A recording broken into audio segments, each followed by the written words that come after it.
Hi, I'm Katie Smooth Muscle. It's my first day at North Shore High School. I've been homeschooled in Africa, so my experiences were much different from the normal high school students.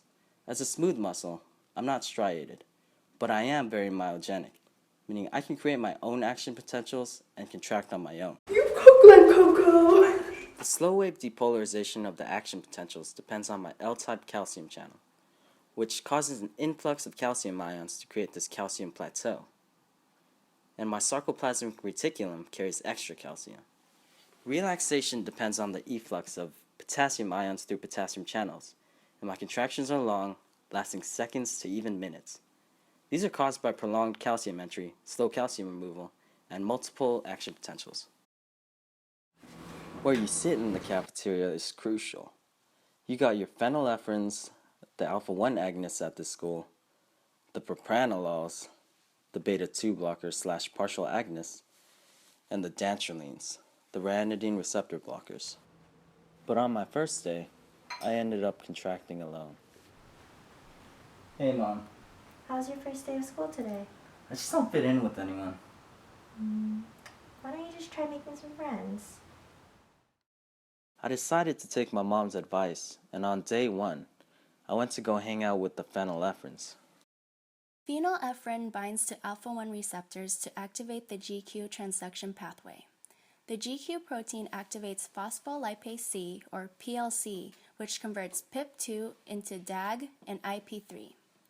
DAG is a lipid-soluble molecule in the membrane that stimulates protein kinase C to phosphorylate L-type calcium channels. Activated L-type calcium channels increase extracellular calcium ion entry into the sarcoplasm. Protein kinase C also decreases the activation of potassium channels, which are responsible for decreasing L-type calcium channel activity to lead to repolarization of the sarcoplasmic membrane. IP3 is a water-soluble molecule in the cytosol that activates the IP3 receptor on the sarcoplasmic reticulum membrane. Activated IP3 receptors release calcium from the SR into the sarcoplasm. Therefore, an increase in the GQ transduction pathway increases sarcoplasmic calcium ion concentration, causing an increase in smooth muscle contractility. When I first hung out with them, I felt all of my cells increase in contractility. I suddenly felt more active, but after more exposure, I began to relax. At first, I couldn't understand why, but then I learned that us smooth muscles also have beta receptors. Apparently, the phenylephrins can influence them if I don't have a lot of alpha receptors. Although phenylephrine is primarily an alpha-1 agonist, it can also bind to and activate beta-2 receptors due to their dominating presence compared to alpha-1 receptors in rat uterus smooth muscle. The binding of phenylephrine to beta-2 receptors activates the GS transduction pathway. The activated GS protein stimulates adenyl cyclase to convert ATP into cyclic AMP. cAMP activates protein kinase A. pKa phosphorylates and induces myosin light chain phosphatase to dephosphorylate myosin. MLCP converts myosin into its inactive form, preventing the formation of actin cross-bridges and the resulting power strokes of a contraction. pKa also inhibits myosin light chain kinase activity to stop the phosphorylation of myosin. MLCK uses ATP to convert inactive myosin to its active phosphorylated form. Both of pKa's effects on MLCK and MLCP increase the amount of unphosphorylated myosin and decrease its activation.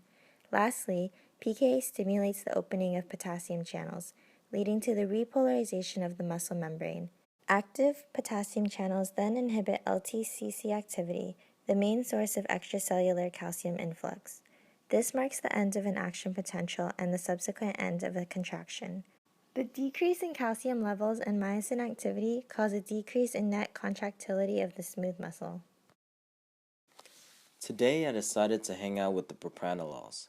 At first, nothing really happened. Propranolol is known as a beta-2 receptor blocker. With the receptor blocked, beta-2 agonists cannot bind to and activate the GS pathway. Like I was saying, nothing really happened until the phenylephrine showed up. Hey Katie, why aren't you sitting with us? You can't sit with us. She doesn't even go here. She's an alpha agonist, not a beta. The propranolols blocked all my beta receptors, and I no longer felt normal or felt as relaxed as I was when I hung out with the phenylephrines yesterday. Being around the propranolols and the phenylephrines at the same time just put me in a tense situation. Since the propranolols were blocking the beta receptors, the phenylephrines only activated the alpha-1 receptors, and I became more active. Phenylephrine can bind to the alpha-1 receptors on the smooth muscle to activate the GQ pathway since propranolol does not affect alpha receptors. This pathway causes calcium ion buildup, leading to increased smooth muscle contraction. However, after the phenylephrine filled up all of the alpha receptors, it attempts to bind to the beta receptors, but the propranolol was already there to intercept it. Since the beta-blocking propranolol occupied these receptors and prevented phenylephrine from binding and acting as a beta agonist, all of the downstream steps of the GS pathway were blocked. Therefore, phenylephrine could no longer stimulate smooth muscle relaxation. Since the phenylephrine couldn't bind to the beta receptors, they were forced to bind to the alpha ones. Thus, propranolol acted as both a beta receptor blocker and an indirect alpha agonist to increase contraction in smooth muscle. Katie, you know propranolol is a partial agonist, right? She lied to you. Even though she's a beta blocker, she also activates beta receptors to cause relaxation. Whoa. Rewind. So, as a partial agonist, propranolol can cause some activation of the whole GS transduction pathway upon binding. It caused a small amount of relaxation. I just needed some time away from all the drama. In trying to avoid the phenylephrine and propranolol rivalry, I spent some time with the dantrolines.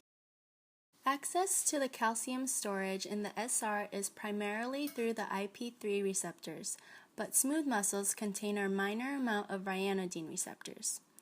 They release calcium ions through calcium-mediated calcium release mechanisms. When the LTCC gets activated in the GQ pathway, its calcium channel opens to cause an influx of calcium ions into the sarcoplasm. The calcium ions then bind to the ryanodine receptors and activate it. Calcium release from the SR then occurs through the opening of the ryanodine receptor calcium channel. Dantroline did block my ryanodine receptors, preventing calcium release, but luckily, I carry around milk with me for some extracellular calcium. I learned early on in life that the L-type calcium channels are the main reason my contractions keep up.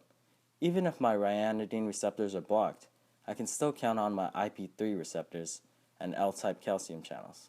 The dantrolines don't get along too well with skeletal muscle, but I'm a smooth muscle, so at least I can be myself around these guys. Okay, I think that was good. I think that was good.